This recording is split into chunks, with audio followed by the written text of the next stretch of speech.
Tonight, parents are raising concerns about special education and their child's right to be treated equally. Good evening. I'm Kimberly Hunt. And I'm Steve Atkinson. The parents tell ABC 10 News reporter Adam Rakusan unless they get the services they need, they're worried their child's education will take a big step back. Right now, school is virtual. It started yesterday. It's been quite a challenge. Sally SACHRISON's 12-year-old son just started the 7th grade. That's an achievement, but the emotions Sally's feeling are not the typical excitement of going back to school. It's just overwhelming because I feel like distance learning doesn't always work for everybody. And I feel like they have abandoned our kids that really need the special services. Sally's son has Down syndrome and is autistic. He's got special needs that Sally says just can't happen over a computer. He needs a speech pathologist.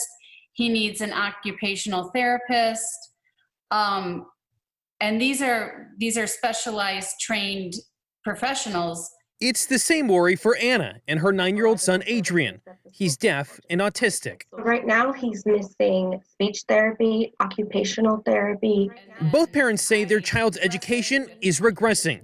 It's a concern attorneys and advocates say they're hearing from parents across the state. How do you take a parent and say, hey, we're going to train you to do occupational therapy, even though you're not licensed to do it, you don't have that background, and still have that done virtually. NICOLE Shelton is the executive director of Advocacy Associates, Inc.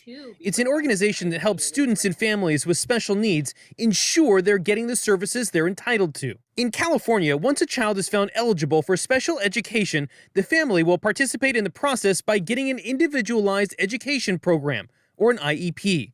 It's both a process and a written document. Shelton says every year the team has to meet to review progress on goals, create new goals, and see what accommodations the student needs. She says parents are concerned that won't happen. I think it's important for parents to be requesting IEP meetings right now to have that conversation of, my kid doesn't learn via Zoom, my student's autistic. There's also concerns about services not being provided and compensating students if they've regressed because they weren't provided appropriate services and supports.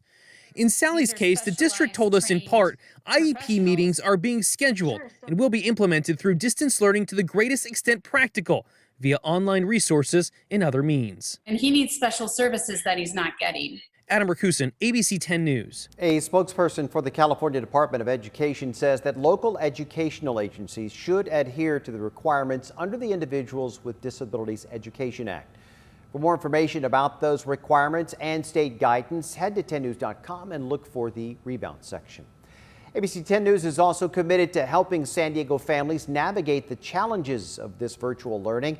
So join us tomorrow at 7:30 for a Safely Back to School special. Educators, experts, and everyday parents will reveal the best ways to keep your child engaged, educated, healthy, and thriving.